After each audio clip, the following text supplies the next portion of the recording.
support groups are people, I think in theory, really know the word, they've heard it before. But when you're going through something yourself, it can be like, well, what is it exactly? Like, what's going to be expected of me? How safe is this going to be? How private, right? Because I'm going through a very vulnerable and hard time in my life. Like, I don't want, a lot of people just don't want to come off as complaining or, people knowing just their most vulnerable thoughts, right? Because there are parts, I've heard caregivers say like that it really sucks. They hate it. They wouldn't say that to the person that they're caring for, but the person that you're caring for may not be at their best. They may be angry. They may be depressed. So you're kind of just absorbing all of that feeling. So you're expressing the same emotions, but if you're able to safely vent it somewhere and then also learn new ideas, new ways of doing things in real time. Welcome to This Way Up, the podcast dedicated to supporting parents and caregivers navigating the complex world of mental health. I'm Andrea, and each episode we dive deep into the conversations that matter, exploring the challenges, triumphs, and transformative journeys of those facing mental health struggles within their families. Whether you're here for expert advice, inspiring stories, or just a little boost to get you through the day, we've got you covered. So grab a cup of coffee, kick back, and join us as we find the bright spots in the mental health journey, because we're all climbing our way up together. Hi, welcome back to This Way Up. This is Andrea. We have talked many times about how technology and social media can have detrimental effects to our children's mental health and even to our own. Well, today we're going to actually take a look at this from a different perspective. We're going to look at how technology is being used for good in the mental health space. Our guest, Tamar Blue, who is the CEO of MentalHappy, is going to talk to us about virtual support groups. She's going to talk to us about how important support groups are, how to find a good support group, what the difference is between a virtual support group platform and social media platforms that are so commonly used to get support. And she's even going to talk a little bit about AI and her vision on how it works into the mental health space.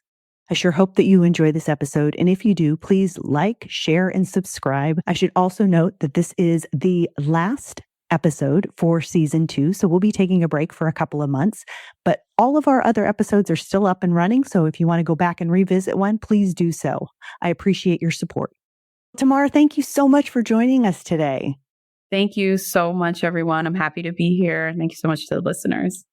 And, Tamar, you speak to something that is so dear to my heart, because I remember the days of when I was knee deep in being a caregiver and how, lonely I felt and how terrified I felt at sometimes, and really felt like I didn't have time to care for myself. That was an afterthought. So I am really excited to talk today about, one, how important self-care is, what support groups mean, and about how MentalHappy actually, seems like kind of a lifesaver or the perfect fit for somebody who's going through crisis that needs to be supported, that doesn't have time or really energy to do anything but support their loved one. So I'm really excited to get into this conversation with you. Yes, thank you so much. I'm excited to really just kind of demystify it all and explain what aspects of support are available. I know during times when caregivers are really in the middle of doing the work, it's very difficult for them to focus on themselves or even where they would find support for themselves. Yeah. Well, and I think for many of us, we get shoved into that role of a caregiver, sometimes unexpectedly, right? And then all of a sudden we're knee deep into helping somebody else and not even realizing how much this is affecting our own health and our own mental well-being. Can you talk a little bit about what happens to a caregiver that is being, approached with so much stress, and what it does to their own mental health? And yes, absolutely. So we know just from studies and just research that caregivers themselves, oftentimes in the midst of caring, when they aren't doing things to care for their mental health, focus on exercising. Maybe they were before and they just don't have the time or capacity to. And then we also forget that sometimes it's not just time that restricts caregivers from taking care of themselves. It could just be guilt, right? Just the guilt of like going out and living your own life for just an hour, right? 2 hours. Right. You may feel obligated or just not feel like it's right for you to take that time and space to do so. But in those studies, it shows that there is a severe health decline in caregivers when they're going through that journey themselves, when they're not taking care of themselves. You're higher prone to, things like cold, flu, illness, autoimmune disease, cancers yourself, like severe and horrific cancers yourself, from just really not taking the time to help stress move through your body. And then also focusing on what you're eating. Are you exercising? Are really taking time to do those little things that bring you joy?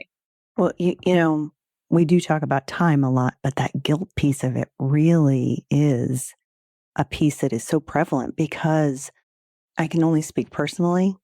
We're looking at somebody else who's going through a tougher time than we are, and we are the healthier one or the stronger one at the time. Why should we be focusing any part of our time and effort on ourselves? Correct. Yeah. You feel that, well, this person's going through a far worse time. So whatever I'm experiencing, I should just kind of suck it up.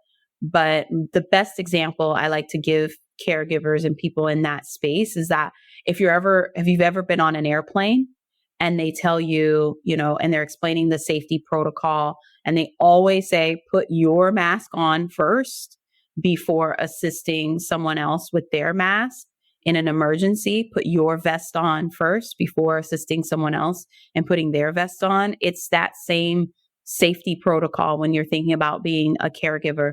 You should 100%, whatever it is, if it's, first thing in the morning, you like to drink your coffee and have a few moments to yourself. If you, can sneak away and, go to the gym for an hour, if you can sneak away and go for a free walk outside, get your nails done, get a massage or, whatever it is, there are free things that you can do to fill up your cup with, read your, favorite book, listen to your favorite song, whatever that is, do your thing first, like put on your mask first before assisting, that other person. And I know that sounds easier than you can actually do it. But again, just in thinking of like, being a caregiver, you're kind of in the state of emergency, right? Like in that same emergency, do for yourself first and then taking care of the other person. I remember that life could be very, very chaotic, right? And you never knew what to expect during the day when you are in caregiver mode. I would think, not that I did, I would think if we could schedule something loosely that said, okay, you know what? Either I get up 15 minutes earlier than when most people get up, or I take 15 minutes before I go to bed and I just do something to decompress, that would be hugely beneficial, that your mental state, just knowing that you're going to have that time just for yourself. Also having the flexibility of knowing that it's not going to, may not happen every day. Yeah, absolutely. And what you pointed out is a great example, a low cost, no cost example of what self-care looks like. I think a lot of people think it means like, oh, you go see a therapist or, you have to get an expensive massage. It could just look like carving out 15 to 30 minutes for yourself before, a chaotic day begins, and then some time at the end of the day or even in the middle of the day for yourself. And definitely caregivers in most situations, financial strain is also a big part of it. And I do want to emphasize that, there are so many things that you can do for free. Just going outside and getting some sunlight for 30 minutes and just letting the sun hit your face is free. Making sure you're drinking adequate water during the day, right? Easy to just stay hydrated, easy to just go for a quick walk.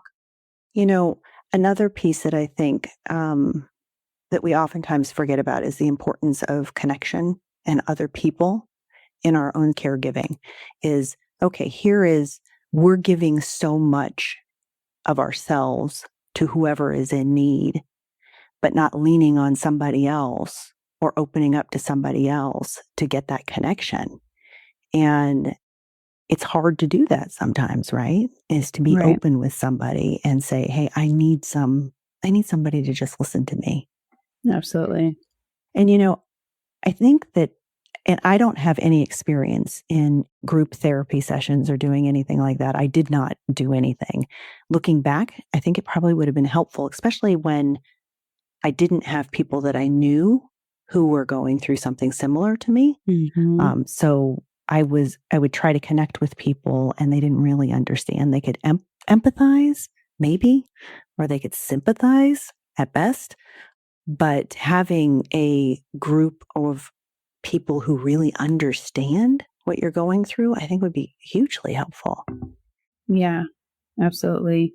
Um, the dynamic that you're talking about is just some type of support, right? Mhm. For people who are navigating the caregiver experience, support groups. Clinically, they're called like group therapy. A lot of people don't necessarily need group therapy on a more clinical end, but a lot of people could use support groups. Support groups are people, I think, in theory, really know the word, they've heard it before. But when you're going through something yourself, it can be like, well, what is it exactly? Like, what's going to be expected of me? How safe is this going to be? How private, right? Because I'm going through a very vulnerable and hard time in my life. Like, I don't want, a lot of people just don't want to come off as complaining or, people knowing just their most vulnerable thoughts, right?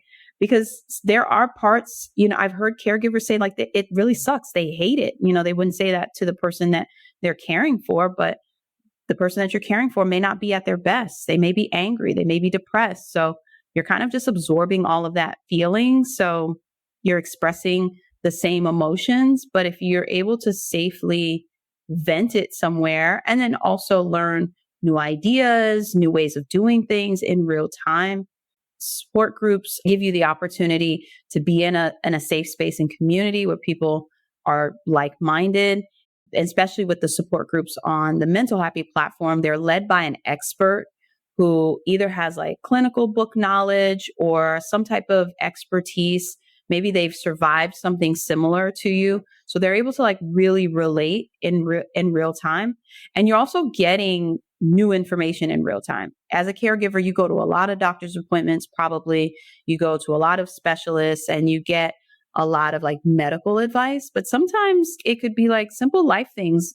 Someone could mention in a support group, like, hey, I recommend rearranging the house like this so that the person you're caring for is less prone to falling, or, they're able to at least kind of navigate the house a little bit without you. Or I recommend these smoothie recipes to help them take their medication down, just whatever those nuances of the journey could be for you. And then it's just also someone to like really lift you up when you're down. On our platform, there is some level of anonymity. So you don't have to use your real name or your real first name, your real last name. You can have a username. You can ask anonymous questions. So if there's something private that you want to share, private that you want to ask, you don't necessarily have to show your username, even that you're the one who said it in the group. And then when you're in virtual sessions, some experts that are leading the group will allow you to turn your camera off. Some may require that your camera's on, but on our platform, you'll know everything to expect about the support group before you join it. So before you click on it, you'll have a description, you'll have an outline on what the group is, what it isn't, what it's going to provide you in terms of like education, if there's a schedule that the group meets, how often they meet. So it just feels like you're walking into more of a predictable space versus, finding a support group on, I don't know, a bulletin, and you have to like go to this place that you've never been, or it's just a Zoom link and you don't know who's going to be there. You don't know what to expect. So the biggest thing in finding a support group that we've heard from caregivers is just really feeling like it's going to be a safe space for them. Absolutely. Absolutely. Their life is already chaotic, and to have something that is predictable. And I think that piece about the anonymity and that privacy would be huge for some people, because sometimes your thoughts are not that pretty when you are going through some very scary things or some very stressful things. And to be able to still express that without this fear of being judged or even being known would be hugely important for people. Yeah, absolutely. When people are looking for support groups and wanting to join one, what should they be looking for? Yeah, absolutely. That's a good question. Our background with MentalHappy is that we started running many support groups on a social media site. It was very chaotic. It was hard for us to organize the groups. It was very difficult for us to manage the group in terms of not receiving advertisements all over the place, bots. People would come in and just, spew hate or anything like that, or just make like an off color comment. So I would say if someone is looking for a support group, you want to look for something that's pretty compliant. We're HIPAA compliant in terms of, not selling your data, not sharing your data, your information. So you want to make sure that the platform treats itself like, any type of health platform or any type of provider, right? In terms of like the privacy of information. You also want to make sure that while it sounds great, some platforms are completely anonymous. Like every single person is anonymous. Like you don't know who you don't know who they are. There's just it has this kind of creepiness element to it. To me, you don't know who the leader is. You don't know who the other participants are. I'm not a big fan of like completely anonymous support groups where your camera's off all the time and you don't see faces. I think for me, what I love about our platform is that there is this level of like, okay, people don't know your first and last name, but the vulnerability of like, who your provider is. They're not anonymous to you. When you're on a private, closed video session, if you're comfortable enough to turn on your camera, you're safe and sharing with other members. So I would say your first thing to do is to definitely look for that high level of privacy. And then the second thing is convenience. So with MentalHappy, you can download our app and it's available in iOS and in Android. So whatever type of phone you have, even if you don't want to download the app, you can use the browser on your mobile phone. That's really important because in a support group, there may be chats, helpful resources that are being shared. A video session may be available. Like your leader may post like, hey, we're meeting this Wednesday, or we had to change the schedule. And if it doesn't have like a community base and easy access for you to immediately receive the information, I would say definitely that's something you should look for. Like, does it have a platform that's accessible? And then also, just in my personal experience, I would steer away from groups that are on social sites. Again, very distracting, not as private. And also you can just kind of fall into the trap of looking at a lot of other things or seeing negative things that really kind of dismantle your own personal health journey, right? And taking care of yourself. As much as social media is really great, it can be really a deterrent in a lot of ways. So, well, I belong to a lot of Facebook groups for just to kind of see what's going on, in this space of mental health and such, especially around parenting and such.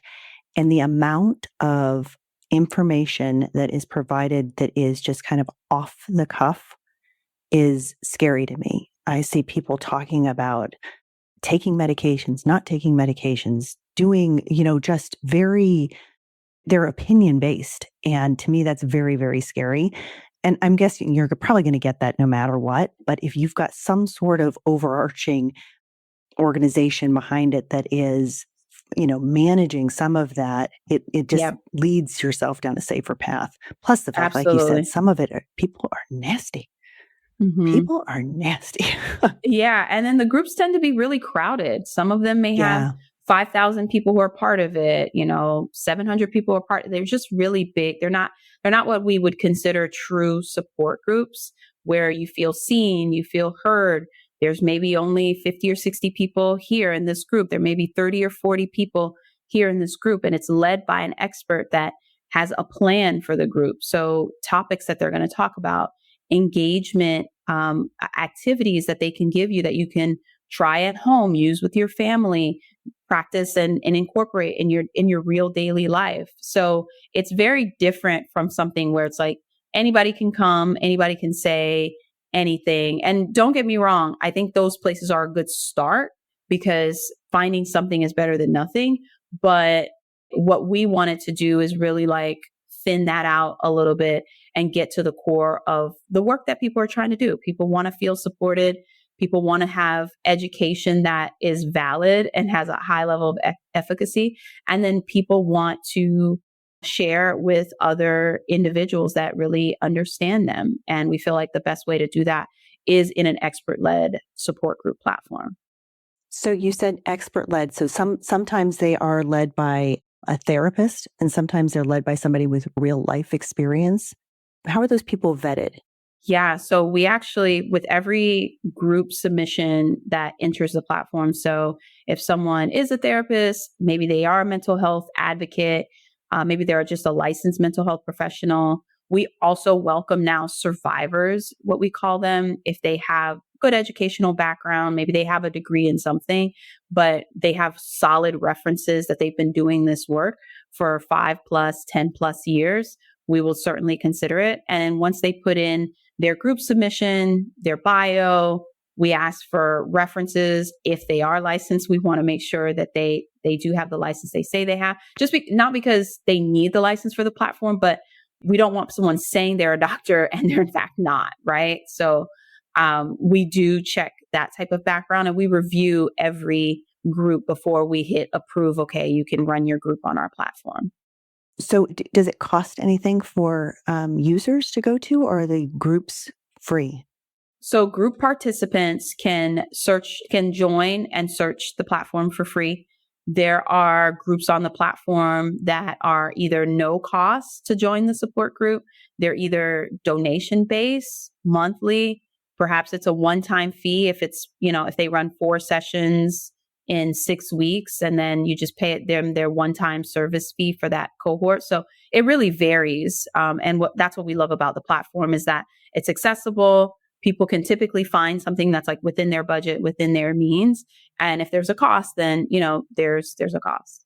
One thing when I was perusing your platform, I noticed that there was a blog section and a resource section, which I thought was just so amazing because, in the world of mental health, the amount of information that is out there is overwhelming, and trying to find what's the newest thing on this, or how do I manage this, having a place to go. Now, do the support groups also have their own material that they can access as well?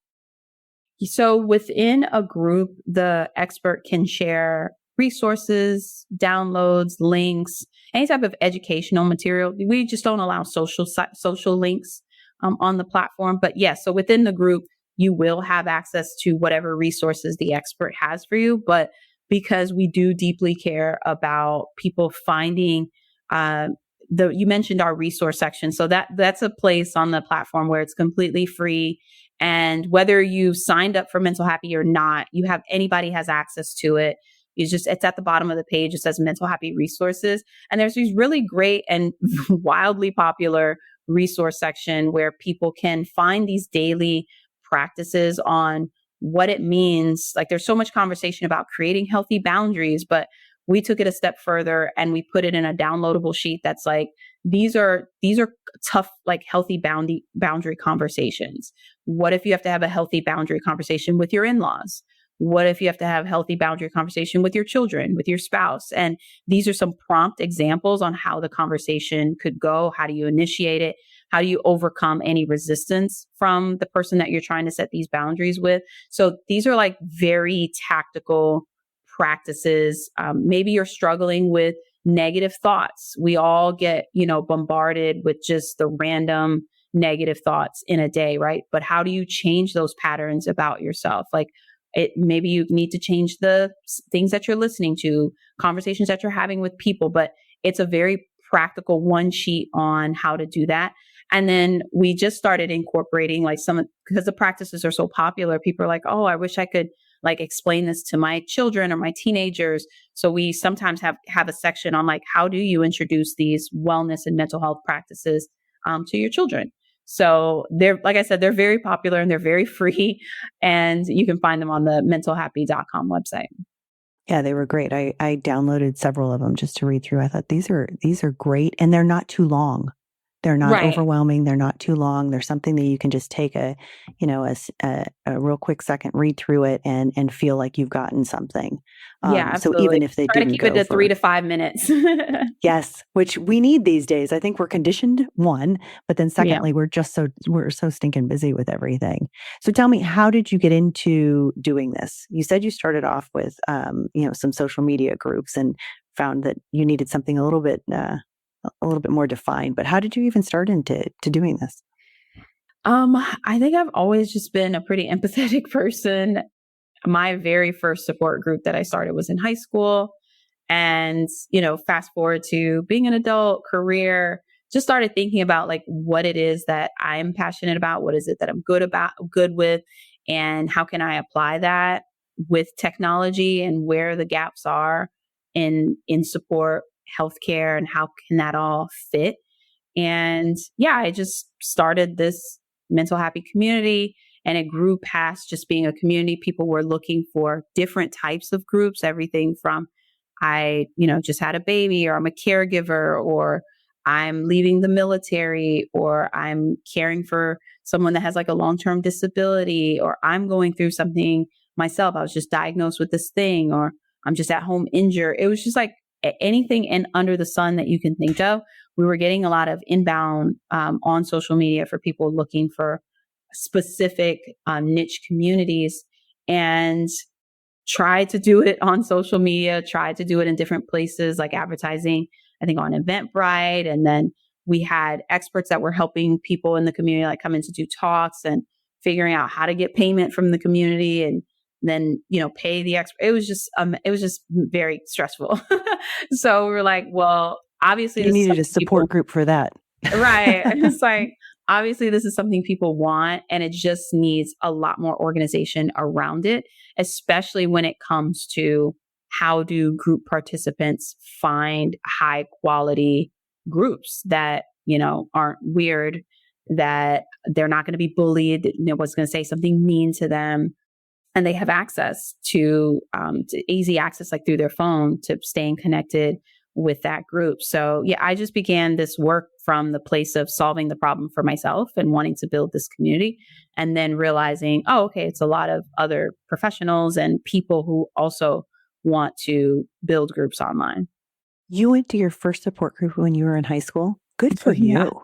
Yeah. You're a forward thinker. I mean, in high school, I was thinking about what I was going to do on Friday night, not necessarily a support group to help make myself better. Now, granted, you are a little younger than I am, so maybe that was your generation, but I'm impressed. We might be the same age. There's no way. You have a young child. I've got one graduating from college here pretty soon. You're So, right. one of the things I was going to say too is that support groups used to be very localized, right? Because they were all in person, and to find one was a nightmare. First of all, I mean, that, like I said, mine was about 10 years ago. I was going, and I looked for one, and I did end up going to one, and it scared me that I never went back, because they were in a place, this group was in a place that was so much more advanced than where I was. So I was looking at, I had an 8-year-old that was going through some stuff, and I was sitting in a room with people that had 28-year-olds that were going through stuff, and it just shook me, and I couldn't go back because I could not picture my 8. It just gave me this fear.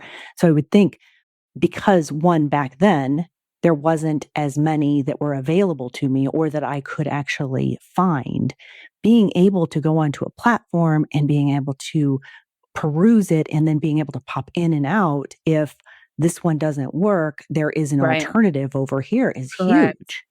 Yeah, without the driving across town, gas. And then a lot of support groups, a lot of churches do amazing work in terms of support groups. And there's pluses and minuses to that because you may not be of the faith that, churches are always very welcoming, but, there's maybe other requirements in terms of converting, right, to a particular religion. But churches still remain as like a big place where people would find a group.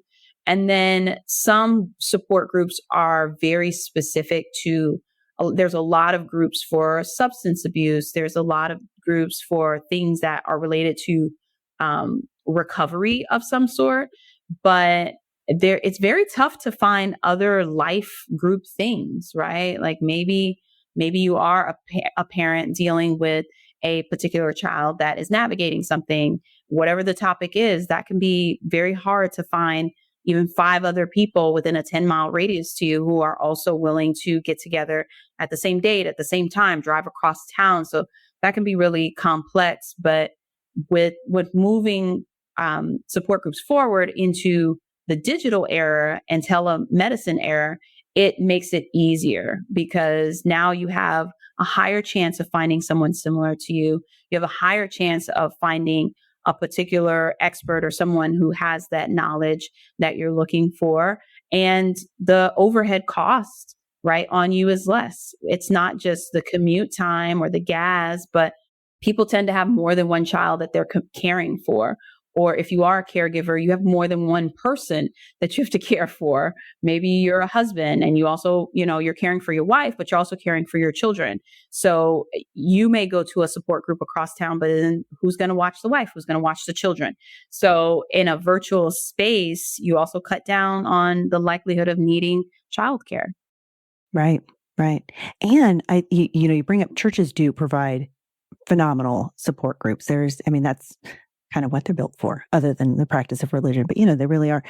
But then there's that vulnerability of sharing with people that are in a very tight circle with you. Whereas the ability to access people from all over the country allows you some privacy again. And like you said, the ability to connect with people that really are probably going through the same thing that you are. Yeah. Absolutely. Again, there's just still more need for making it more accessible with less restrictions for people to join a support group. We started this conversation about kind of the negative health repercussions of being a caregiver in a very stressful situation. And you talked about the health piece of it, but then there really is that connection piece too, is that when you are all alone, you've also got or setting yourself up for things like depression and anxiety and situations that are going to be very stressful on yourself that are going to just continue to pack on the negative repercussions to your overall health. Absolutely. The Surgeon General, he said a couple years ago that loneliness equates to or is worse than smoking like 15 cigarettes a day in terms of your health. Like it cuts down on your lifespan at the same rate of smoking 15 cigarettes a day. So if nothing else, right, like if you are a caregiver and let's say, you do a daily jog every day and you do try to carve out some time for yourself, you do take a warm bath at night to relax, but if you are missing the connection piece, you're still doing yourself a disservice and your health is still at risk of being on a decline. So a huge topic these days is AI, and I see it being used as a tool for teenagers and for parents and for people in the mental health space. What is your opinion on AI and specifically with helping individuals? Yeah, well, I mean, AI is very new, right? Well, at least in terms of the end user consumer adopting it. It's a technology that's been coming together for quite some time, right? In bits and pieces and different stages. But to us as, the consumer, it's fairly new and people are still figuring out how to use it, how it makes sense. And I think for right now, where I stand on AI is that I would love to see it leveraged in terms of making it easier like when we have our knowledge base, our resource center, so that people can quickly find definitions of things, information. They can find the resources that they're looking for, quick answers to questions. However, when it comes to being in the group and connecting with another human being, I think that's deeply important right now. Maybe in 1,000 years, that with AI and how advanced it gets and how comfortable people get with the technology, that won't matter. But for the science that we know right now, people are coming to a platform like ours, like MentalHappy, for human connection. I know there are completely AI driven support groups out there, and that's just not where we are, like we personally are as a company. We really believe in, there's just something wonderful about seeing a smiling face. There's just something wonderful about getting that encouragement from a voice, a human being, for the same reason that it's innate in us, right? Like there's this immediate connection between baby and mother when that child is born and the baby gets placed in the mother's arm and they're immediately calm and not crying and yelling anymore. So I think we're still in a place in our human evolution where AI is very new. We're not as comfortable with it. And it can be very helpful. And we use it to leverage our internal work and making things easier, faster. So if we can take off the workload using AI on the front end of group facilitators and for the back end, the start of their group and the end of their group, that's how we see AI used. But we certainly don't have any intentions of like replacing human beings in any type of support group setting with it. Well, I agree with you wholeheartedly on that. I will tell you, when I started seeing that there were tools being sent out to people, kids especially, to help them, and it was being AI based, I had pause to it. There was part of me that was like, okay, at least they have something immediately that they can get some help with. But the second part of that is I see that some of the trajectory that we're seeing with mental health and its decline is because there is less and less human connection. Right. And maybe I'm old school, but I just feel like that component of it just cannot be replaced. I think what you said, which is the efficiency piece of it, getting data, that's huge. Let's cut that stuff out so we can spend most of our time on helping the piece that a computer cannot really do all that effectively.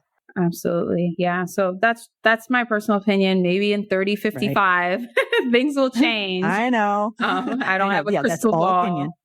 Yeah. I mean, there was a time where, people thought cash registers were weird, or, the car was a weird nuance. Like no one would drive the car. So I don't want to be naive in saying like, oh, we don't need this. We definitely need it. We just need it in the right places right now. I mean, I'm building a health tech company, so I'm definitely open to the technology of it for sure. But the human connection piece is big. Yeah. Well, I mean, it's even similar to how we started with you said, you started with the social media groups. It was a start. It was something there, but then it just needed to be massaged to be better. And you were able to use that concept of being able to have wide access to people, seeing how we can connect people that are not, right next door to one another. So there are tools, but it needs to be taken in stride. Absolutely. Absolutely. Very good point. Well, Tamar, is there anything else you would like to share about MentalHappy or caregivers before we sign off? I would love to hear your perspective. Yeah, absolutely. I would say if you yourself is looking for a support group, definitely go to mentalhappy.com. At the top of the webpage, it says find support groups. You just click on it, sign up, and peruse around. There's really some great, even free support groups that are available on the platform, and low cost ones available on the platform.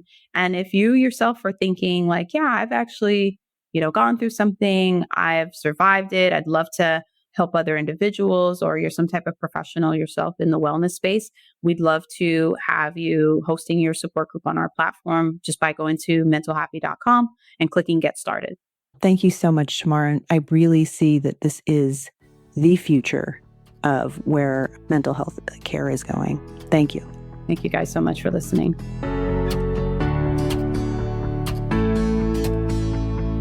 Thanks for tuning in to This Way Up. I hope you're feeling a little lighter, a little brighter, and ready to take on whatever comes next. Remember, the journey of mental health is all about progress, not perfection. So keep climbing. And don't forget to celebrate the small wins. If you enjoyed today's episode, be sure to subscribe, leave a review, and share it with someone who could use a little lift.